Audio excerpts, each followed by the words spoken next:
Hello everyone, welcome back. இன்னைக்கு நம்ம Capsicum Bread Omelet எப்படி செய்கிறதுன்னு பார்க்கலாம். இந்த Capsicum Bread Omelet செய்கிறதுக்கு ஒரு பவுலில் 2 முட்டையை உடைச்சி ஊற்றிக்கோங்க.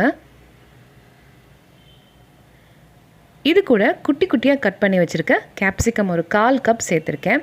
3 கலர் கேப்சிகம் எடுத்திருக்கேன், ஸோ தட் பார்க்க கலர்ஃபுல்லாக இருக்குமே அப்படிங்கிறதுக்காக. தேவையான அளவு உப்பு சேர்த்துக்கோங்க. அப்புறம் இட்டாலியன் ஹர்ப்ஸ் ஆர் சீசனிங் ஏதாவது ஒன்று இருந்துச்சு அப்படின்னா சேர்த்துக்கோங்க. இது இல்லைனாலும் பரவாயில்ல. ஒரு 1/2 டீஸ்பூன் மிளகுத்தூள் சேர்த்துக்கோங்க. இது எல்லாத்தையும் சேர்த்து நல்லா பீட் பண்ணிக்கோங்க. முட்டையை நல்லா அடித்து வச்சுக்கோங்க.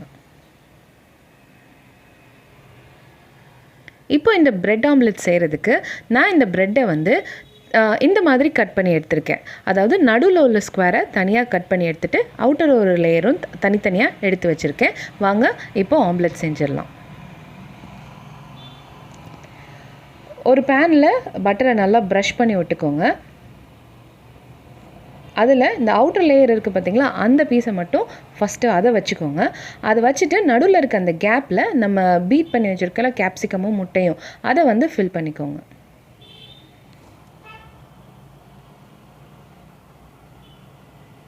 இது மேலே சீஸ் போட்டுக்கோங்க. என்ன சீஸ் வேணாலும் சேர்த்துக்கலாம். உங்கள்கிட்ட மொசரல்லா சீஸ் இருந்தால் மொசரல்லா சீஸ் போட்டுக்கோங்க, இல்லை செடார் இருந்தால் போட்டுக்கலாம், இல்லை சீஸ் ஸ்லைஸ் இருந்தால் அது கூட நீங்கள் சேர்த்துக்கலாம். முட்டையும் சீஸும் சேர்த்து சாப்பிடும் போது ஃப்ளேவர் ரொம்ப ரிச்சாக சூப்பராக இருக்கும். சீஸ் சேர்த்துட்டு அது மேலே இப்போ நம்ம இந்த நடுவுலேருந்து கட் பண்ணி எடுத்தோம் இல்லையா ஸ்கொயர், அந்த square of piece of bread இருக்குல்ல, அதை இது மேலே வச்சு க்ளோஸ் பண்ணிக்கோங்க.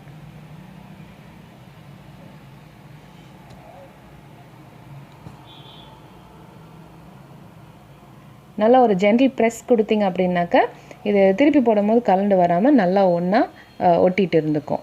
இப்போது அதை அப்படியே திருப்பி போட்டு டோஸ்ட் பண்ணிடலாம். அவ்வளோதாங்க, சூப்பராக ரெடி ஆயிடுச்சு நம்மளோட கேப்சிகம் பிரெட் ஆம்லெட். இதை நீங்கள் மார்னிங் டிஃபனாகவும் செய்யலாம், இல்லை ஈவினிங் ஸ்நாக்கு கூட செய்யலாம். நல்ல ஃபில்லிங்காக இருக்கும், நல்ல ஹெல்த்தியாக இருக்கும். ரொம்ப சிம்பிள், ஆனால் ரொம்ப டேஸ்டியாகவும் இருக்கும்.